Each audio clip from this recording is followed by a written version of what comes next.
ఏమయ్యా, సంక్రాంతి సంబరాలకి ఏర్పాట్లన్నీ బాగా చేశారా? చేసామండి. అంతా తమ కోసమే ఎదురు చూస్తున్నామండి. మరి ఇంకెందుకు ఆలస్యం, వెళ్దాం పదండి.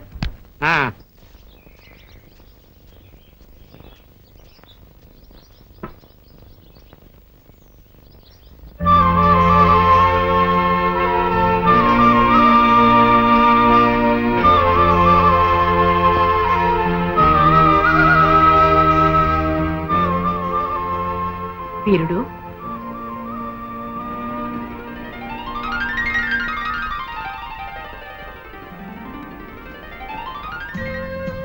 జానకి రా కూర్చో. పర్వాలేదు. 40 ఏళ్ల క్రితం మనం ప్రేమించుకునే రోజుల్లో వీరుడు అని పిలిచేదాన్ని. మళ్ళీ ఎంతకాలానికి విన్నానా ఆ పిలుపు. పిలిచేలా చేశాడు ఆయన నీ మనవడు. నా మనవడా? ఏం చేశాడు? వాడు చాలా బుద్ధిమంతుడే. అదే అదే, ఎక్కడికి పోతాయి చవట బుద్ధులు? అన్ని తాత పోలికలే, బుద్ధావతారం. ఏమిటోయ్ ఉంగబుద్ధి పెట్టావు అందగాడా? నీ మనవడిని అన్నాను లేవోయ్. నన్ను కాదా? అయితే పర్వాలేదు. ఇంతకీ ఏం చేశాడు నా మనవడు? పుంసా మోహన రూపాయ అన్నట్లు అంత అందంగా ఎవడ పుట్టమన్నాడో నీ మనవణ్ణి. నా మనవరాలు నీ మనవణ్ణి చూసి మనసు పారేసుకుంది. అంటే ప్రేమిస్తుందా? మనసు పారేసుకోవడం అంటే అదే కదా ఈ బుద్ధు. నీ మనవరాలు నా మనవడిని ప్రేమిస్తుంది అంటే పిచ్చి సంతోషంగా ఉందా? సంతోషపడితే ఏం లాభం? వాళ్ళిద్దరికీ పెళ్లి చేయాలి కదా. వీరు, మనిద్దరి ప్రేమ ఎలాగూ ఫలించలేదు, పిందెలోనే రాలిపోయి.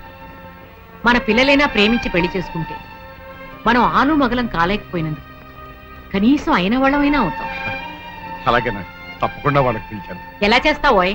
నీ మనవడు కూడా నా మనవరాలు ప్రేమించాలి కదా. దాందే ఉందో. ఒరే మనవడు, నువ్వు జానకి గారి మనవరాలను ప్రేమించబోయ్ అంటాను, ప్రేమించేస్తాడు. బుద్ధు, ప్రేమ పుష్పం లాంటిదోయ్, దానంతట అది వికసించాలే గాని నువ్వు నేను చెప్తే పుట్టదు. మరైతే ఎలా? ప్రేమ పుట్టేలా చేయాలి. వీరుడు, ఒక్కసారి మనం ప్రేమించుకునే రోజుల్ని గుర్తు తెచ్చు. అసలు మనం ఎలా ప్రేమలో పడ్డామో నీకు గుర్తుందా? ఎందుకు లేదా? మైసూరు ఎడ్ల బండి మీద నువ్వు, ఒంగోలు ఎడ్ల బండి మీద నేను సంతకు వెళ్తాను. నీ బండి ఇరుసు విరిగిపోయింది, దాంతో నా బండి ఎక్కావు. నీ చేతులు పట్టుకుని బండి ఎక్కించాను. కళ్ళు కళ్ళు కలిసి బండి కుదుపులకి ఒకళ్ళ మీద ఒకళ్ళ పడ్డాం. దాంతో బండి మించి కింద పడిపోయాం. ఆ పడ్డం ప్రేమలో పడ్డాం. పర్వాలేదే, మన ప్రేమని ఆ రోజుల్ని మర్చిపోయావేమో అనుకున్నాను. గుర్తుందన్నమాట. మరి ఇంకే, అదే దారిలో వెళ్ళు. అలాగే, వాళ్ళిద్దరిని ఎడ్ల బండి ఎక్కించి సంతకు పంపించేద్దాం. అలాగే జీడీలు పప్పుండలు కొనుక్కోమని చెరో పావలా కూడా ఇచ్చి పంపిద్దాం. అలాగే తప్పకుండా ఇచ్చి పంపిద్దాం. వీరుడు, నీకు బొజ్జ పెరిగింది గాని బుద్ధి పెరగలేదోయ్. అదేమిటా? ఈ రోజుల్లో పిల్లలు ఎడ్ల బండికి సంతలకు వెళ్లేవాళ్ళ, మరి సైకిల్ ఎక్కి కాలేజీలకు వెళుతున్నారు కదా. అవును. నీ మనవడు నా మనవరాలి సైకిల్ ఎక్కాడనుకో, డబుల్ సార్, బ్రహ్మాండం. కళ్ళు కళ్ళు కలవడం, ఆ తర్వాత సైకిల్ గతుకులో పడ్డం, ఒకళ్ళ మీద ఒకళ్ళు పడ్డం, తర్వాత ప్రేమలో పడ్డం. కరెక్ట్. అయితే వెంటనే నా మనవడిని నీ మనవరాలు సైకిల్ ఎక్కువని పంపించేస్తాను. అలా చెప్తే ఎక్కుతాటోయ్. మరి ఏం చెప్తే ఎక్కుతాడు? నీ గడియారంలో టైం వెనక్కి తిప్పేయి. తిప్పాను అనుకో. కాలేజీకి ఇంకా టైం ఉందనుకుంటాడు నీ మనవడు. ఊళ్ళో కుర్రవాడంతా కాలేజీకి వెళ్ళిపోతారు. నీ మనవడి సైకిల్లో గాలి తీసి, అప్పుడు వేరే దారి లేక నా మనవరాలి సైకిల్ ఎక్కుతాడు నీ మనవడు. ఆహా, ఇప్పుడు అర్థమైంది. చాలా బాగుంది. సైకిల్ కి గాలి కొట్టడం అంటే కష్టం, కానీ తీసేయడం ఎంత పట్. అలాగే గాలి తీసేస్తాను, వాళ్ళిద్దరిని ప్రేమను తోసేస్తాను. ఈ వీరయ్య ద్వారా తడాకా ఏమిటో చూపిస్తాను.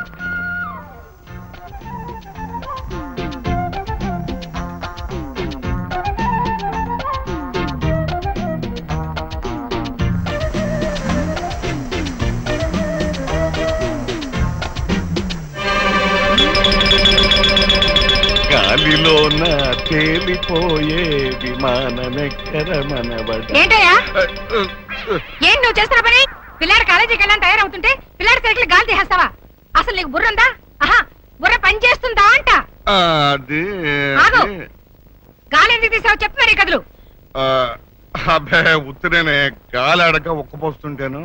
ఏంటి, నీ గాలి ఆడకపోతే పిల్లాడు సైకిల్ గాలి తీసేస్తావా? ఏమిటి బామ్మ, తాతయ్య మళ్ళీ ఏం చేశాడు? అవ్వా, ఎవరితోటైనా చెప్పుంటే సిగ్గుచేటు. నీ సైకిల్ కి గాలి తీసేసాడ్రా. సైకిల్ గాలి తీసాడా? ఏమిటి తాతయ్య, చిన్ని కృష్ణులాగే చిలిపల్లి ఏమిటి చెప్పు. అది అలా గట్టిగా నిలదీసి అడుగు. ఒరే రాముడు, ఆ వేరుపట్టని సైకిల్ పంప్ అడిగి తీసురా. ఒరే రాముడు, ఎక్కడ చచ్చావురా? తాతయ్య అసలు నీకెందుకు ఇలాంటి పనులన్నీ? ఒరే మనోడు, ఇప్పటికే మీ బామ్మ నాకు వేడి వేడి కందులు పెట్టింది, నువ్వు కూడా కందులు పెట్టకరా. అదంతా నాకు తెలియదు. ఇప్పుడు నీ కాలేజీకి ఎలా వెళ్ళాలి? ఆ, ఇవాళ ఒక్కరోజు ఏదైనా ఫ్రెండ్ సైకిల్ ఎక్కెళ్తా. ఇదిగో పంపు, కొట్టవయ్యా కొట్టు. ఏమిటి 60 ఎకరాల ఆసాముని నేను పప్పు కొట్టాలా? 60 ఎకరాల అస్సాం అయితే సైకిల్ గాలింటికి తీస్తావు. కొట్టవయ్యా కొట్టు. ఓన్లే బామ్మ, తాతయ్య ఏం కొడతాడు, నేనే కొట్టుకుంటాను, తొందరగానే అవుతుంది. అదేం కుదరదు. ఇంకొకసారి గాలి తీయకుండా ఉండాలంటే గాలి కొట్టడం ఎంత కష్టమో ఆ మనిషికి తెలిసి రావాలి. అలా పందిరిగుందా నిలబడి చూస్తావే? కొట్టవయ్యా, గాలి కొట్టు. నువ్వు రారా అయ్యా, టిఫిన్ చేద్దు గాని. దీంతో కందులు తినేదానికంటే గాలి కొట్టడమేనయ్యా.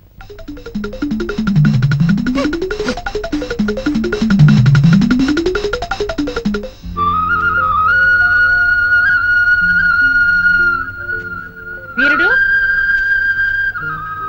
ఏం చేశావు? జానకి, మహా గొప్ప ప్లాన్ చెప్పేవాళ్ళే. నువ్వు చెప్పినట్టుగానే నేను నా మనవడు సైకిల్ కి గాలి తీసేశాను. అది మా ఆవిడ చూసి నా మనవడు ముందే నా గాలి తీసేసింది. పైగా అదే సైకిల్ కి నా చేత గాలి కొట్టించింది. అందుకే ఇంకో ప్లాన్ చెబుదామని వచ్చాను. సైకిల్ కి గాలి కొట్టడం కాక నీ ఇష్టం వచ్చిన ప్లాన్ చెప్పు. నీ మనవడి నోట్బుక్ చింపేయి. నోటు బుక్ చింపేయాలా? పాప వాడు కష్టపడి రాసుకుంటాను. పైగా నోటు బుక్ చింపేస్తే పుస్తకం చిరిగిపోద్ది కానీ ప్రేమ ఎలా పుడుతుంది? బుద్ధు, నోట్బుక్ కోసం నీ మనవడు నా మనవరాల దగ్గరికి వస్తాడు. అర్థమైంది. పుస్తకం ఇచ్చేటప్పుడు వేళ్ళు తగులుతాయి, ఆ వెంటనే కళ్ళు కలుస్తాయి, ఆ తర్వాత మనసు కలుస్తాయి, అంతే కదా? పాలల్లో పంచదార కలిపినంత తేలిక కాదు అయి మనసు కలపడం. మీ వాడు నోట్స్ అడుగుతాడు కదా, అందులో ప్రేమలేఖ రాసి పెడతాను. ప్రేమలేఖ రాసి పెడతావా? అది చదివే నా మనవడు నీ వెంట పెడితే నీకు బొజ్జ పెరిగింది గాని బుద్ధి పెరగలేదు అయి. ప్రేమలేఖ నా మనవరాలు రాసినట్టు రాస్తాను. ఓహో,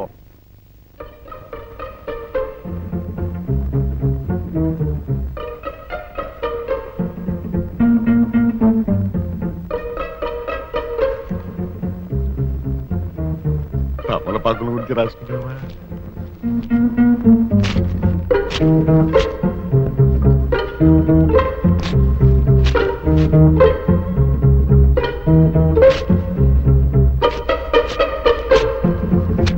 ఏమిటి తాతయ్య, ఏం చేస్తున్నావు? అబ్బే ఏమి లేదురా, నీ పుస్తకాల్లో ఎలుగు దూరుతాను, బయట తోలుతున్నాను. ఎలుక? మరి వెనకాల ఏం చేస్తున్నావు? అబ్బే ఏం తాగలేదురా. ఇవ్వు తాతయ్య, చూడండి. అబ్బే, ఏం తాగలేదురా. ఇమ్మంటుంటే. అబ్బే, లేదురా అంటే. తాతయ్య, ఏం లేదురా. కష్టపడి రాసుకున్న నోట్బుక్. అబ్బబ్బబ్బబ్బబ్బ. మీ నాన్నమ్మను మాత్రం పిలుపు, వచ్చిందంటే నాకు దారుణమైన కదులు పెడుతుంది. బాబా పిలుపు, నీ చేతులు బుద్ధి పట్టిపోతున్నాను బాబా. ఏంట్రా ఏంట్రా నాన్న? బాబా పిలుపురా. ఏమిటి నాన్న, ఏమిటి అలా అరిచావు? జడుచుకున్నావా? చూడు బామ్మ, పరీక్షలు దగ్గర పడుతుందని కష్టపడి రాసుకున్న నోట్స్ ఎలా చింపేశాడో చూడు. ఏందయ్యా ఇది? నీకేమైనా పిచ్చ కింద? మొన్నేమో సైకిల్ గాలి తీసేసావు, ఈ వేళేమో నోటు బుక్ చింపేశావు. ఏమైంది నీకు? ఎందుకు చింపేశావు నోటు బుక్? అబ్బే ఏమీ లేదే, కాగిత పడవలు చేసి నీళ్ళల్లో వదులుతూ ఆడుకుందామని. ఏంటి ఈ వయసులో కాగితం పడవలతో ఆడుకుంటావా? అందుకని పిల్లోడు ఎంతో కష్టపడి నోట్స్ రాసుకుంటే చింపేస్తావా? అసలు నీకు బుద్ధి జ్ఞానం ఉందా? ఏళ్ళు రాగానే సరికదయ్యా. ఇలాగే వాడు వస్తువులని పాడు చేస్తుంటావా? రేపటి నుంచి వాడు ప్యాంటు షర్టు కూడా చింపేస్తావా? ఆ ఐడియా ఇంకా ఇవ్వలేదే. ఐడియా ఇవ్వడమేంటి? అబ్బే ఏమీ లేదు, ఏదో ఒకటి అనాలి కదా అని అనేసాను.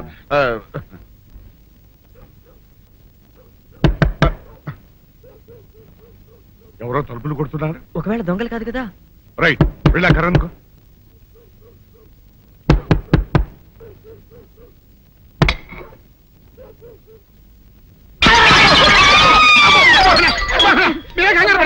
ఇడు మా అబ్బాయి బుల్ రాజు చనిపోయింది రాజుని. మరి ఏమిటి ఇలా వచ్చారు? ఏం లేదండి, పూర్వం చక్రవర్తులు దొంగలు పట్టుకోవడానికి మారు వేసాల్లో తిరిగేవారు కదా, అట్టాగే ఈ ఊరు పేషెంట్ని కదా దొంగలు కాపలా గాయడానికి మారు వేసాల్లో తిరుగుతామని వస్తున్నాం. మీ ఇంటి నుంచి కేకలని పడ్డాయి. ఏంటా అని తలుపు కొట్టాం, ఇంకా నయం బుర్ర పగిలింది కాదు. అవును, ఏంటి అరుపులు? మీరే చెప్పండి ప్రెసిడెంట్ గారు. మొన్నేమో పిల్లాడి సైకిల్ గాలి తీసేశాడు, ఈ వేళేమో వాడు నోటు పుస్తకాలన్నీ చింపేశాడు. ఏమయ్యా ఏంటిదే? ఎంత వయసు వచ్చినా కానీ చంటి పెట్టలాగనో బుద్ధి లేకపోతే కింద వస్తుంది డాడీ, బుద్ధి బుద్ధి అనాలి. తెలేరా బుద్ధి? ఇదిగో ఈ నోటు చించేసినందుకు గాను మళ్ళీ ఆ నోటు తిరగరాయాలని నేను నీకు సెట్ చేసేసానయ్యా. కరెక్ట్. అదెలా కుదురుతున్నాయ్యా? నాకు చదవడం తప్ప రాయటం రాదే. ఇది క్లిష్టమైన సమస్య డాడీ. ఏమీ కిలసడమైన పరిస్థితి కాదు. ఆయన చించిన ఎన్ని అంటిస్తాడో నువ్వు వాటిని చూసి మళ్ళీ నోటు తిరగరాయి. నోటు రాయడం నేర్చుకున్నట్టు ఉంటది, ప్రజాసేవ చేసినట్టు ఉంటది. ఇదేం బాగోలేదు డాడీ. తప్పు ఒకరు చేస్తే శిక్ష ఒకరికా. అందుకే నేను అనేది ఇంకొక నాన్నకు పుట్టినా బాగుండేదనే. రే, ఆ తప్పుడు కొత్త ఇలా తమంద వార్త వస్తుంది. స్వామి, నా మనసు అటు ఇటు పోకుండా చదువు మీదే ఉండేలా చేసి పరీక్షలో ఫస్ట్ ర్యాంక్ వచ్చేలాగా నన్ను ఆశీర్వదించు స్వామి. ఈ చలిమిడి ముద్ద పరీక్ష పాస్ అవ్వకపోయినా దేశానికి ఏమీ నష్టం లేదు కానీ ఈ జడ పదార్థం నా జడ పట్టుకుని నా వెనకాలే తిరిగేలా చేసి ఈ ప్రేమ పరీక్షలో నేను విజయం సాధించేలా ఆశీర్వదించు స్వామి. కొట్టానంటనా?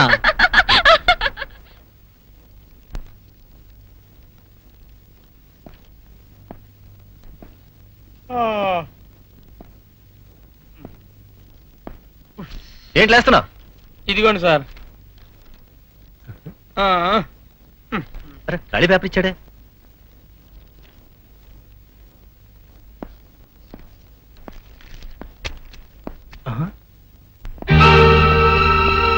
Mister Srinivas, what is this? నువ్వేదో ఇంటెలిజెంట్ స్టూడెంట్ అనుకున్నాను. నువ్వు కూడా కాపీ కొడుతున్నావా? Are you not ashamed of it? నేను కాపీ కొట్టలేదు సార్. Shut up. కాపీ కొట్టకపోతే ఈ స్లిప్ నీ దగ్గర ఎలా వచ్చింది? నీలాంటి వాళ్ళని డిపార్ట్ చేస్తే గానీ మిగతా వాళ్ళకి బుద్ధి రాదు. సార్ నన్ను నమ్మండి సార్, నేను కాపీ కొట్టలేదు. ఫస్ట్ ర్యాంక్ రావాలని ఎంతో కష్టపడి చదివాను. ఆ స్లిప్ ఎవరో కావాలని అడిగి పడేసినట్టున్నారు. అవును సార్, ఆ స్లిప్ నాది. నన్ను పట్టుకుంటారని భయపడి సీను దగ్గర పడేశాను. వాట్?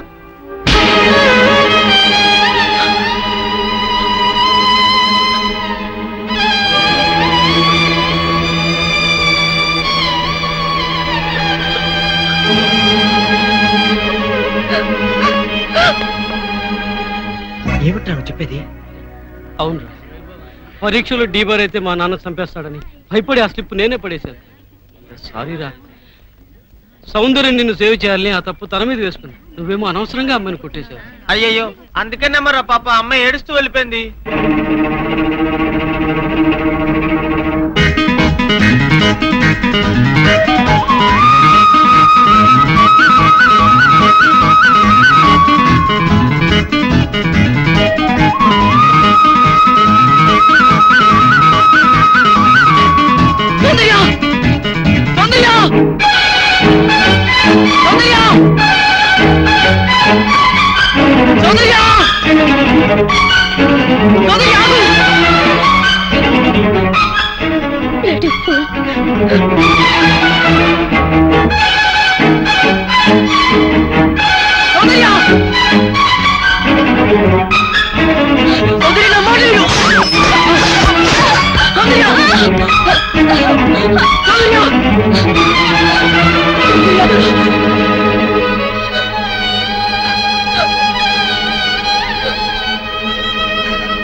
అందరూ ఆడపిల్లలాగే నీకు నేనంటే అట్రాక్షన్ అనుకున్నాను, కానీ నువ్వు నన్ను ప్రేమిస్తున్నావు అనుకోలేదు.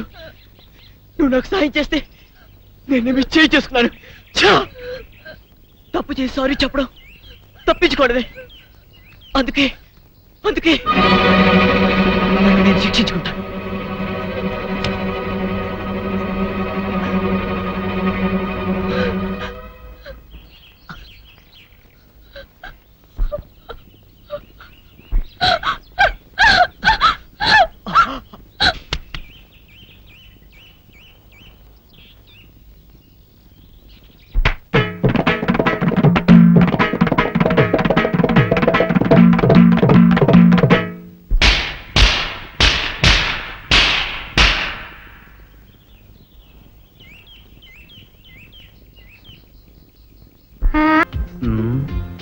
ఇవాళ కాలేజీకి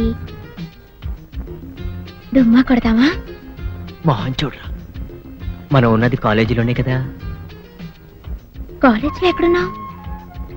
అవును, ప్రేమ కాలేజీలో. అయితే లెక్చరర్లు ఎవరమ్మా? దేవదాసు పార్వతి, లైలా మజ్ను, సలీం అనార్కలి, వీళ్ళంతా మన లెక్చరర్సే కదా. వాళ్ళంతా రిటైర్ అయిపోయారు కదా, మనకిప్పుడు ప్రేమ పాఠాలు ఎవరు చెప్తారు? నేను చెప్తాను. ఆ ప్రేమలో నేనే నీ గురువుని, నువ్వు నాకు పాఠాలు చెప్తావా? ఎస్, నేను ఇప్పుడు ఈ గురువుని మించిన శిష్యుణ్ణి. అయితే చెప్పు, లవ్ అంటే ఏంటి? ప్రేమ. మ్మ్. మోహన్ చూడరా, లవ్ అంటే ప్రేమని అందరికీ తెలుసు. ప్రేమ అంటే ఏమిటి? ప్రేమ అంటే ఓ accident. Accident becomes into incident, incident into moment, moment into temperament, temperament into permanent. ఈ విధంగా మనం పర్మనెంట్ అయ్యాం. జీవితం అనే రైల్లో మనకు ఒక సెపరేట్ కంపార్ట్మెంట్. ఆ కంపార్ట్మెంటే మనకు apartment. Next is very very important. ఏమిటది? నువ్వు ప్రెగ్నెంట్, నేను పేరెంట్, పుట్టబోయేవాడు మన ఏజెంట్. ఆ తర్వాత లైఫ్ అంతా ఎంజాయ్మెంట్.